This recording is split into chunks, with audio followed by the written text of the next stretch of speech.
আমি এতিয়া ফাইনেলি ঘৰ আহি পাই গ'লোহি। এয়া অন্নপ্ৰসন পাতিছে, অন্নপ্ৰসন এইবিলাক চব্জিবিলাক কাটিছে দেই।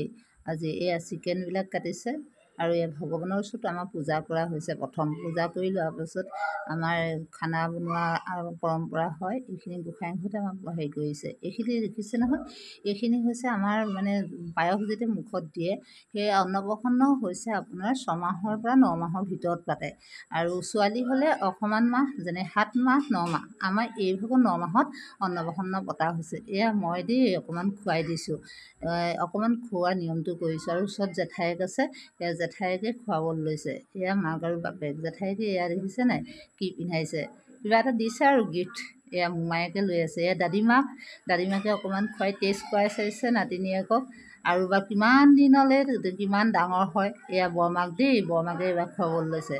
বৰমাকে খোৱাৰ পাছত আমি মানে এইটো নিয়ম কৰিছোঁ, এইটো পৰম্পৰা হয়। মানে কোনটো চুইছে আপোনালোকে চাওক, দেখিছে লক্ষী চুইছে, কিমান ভাল লক্ষী কেনেকৈ লৈছে। এতিয়া কি চুব চাব দেই, এতিয়া দেখিছে নহয় কি চুব, চাওকচোন আপোনালোকেও চাওক তাই কি চুব। এতিয়া আমি ইন্তজাৰ কৰি আছোঁ। এয়া চাওক, এয়া চাব দেই, এয়া কিতাপ চুইছে। এতিয়া কিতাপ চুলে দেখিলে। আৰু এয়া ফটোবিলাক দেখাইছোঁ আৰু নেক্সট পাৰ্টটো আপোনালোকক দেখাম দেই, আপোনালোকে চাব নেক্সট পাৰ্ট।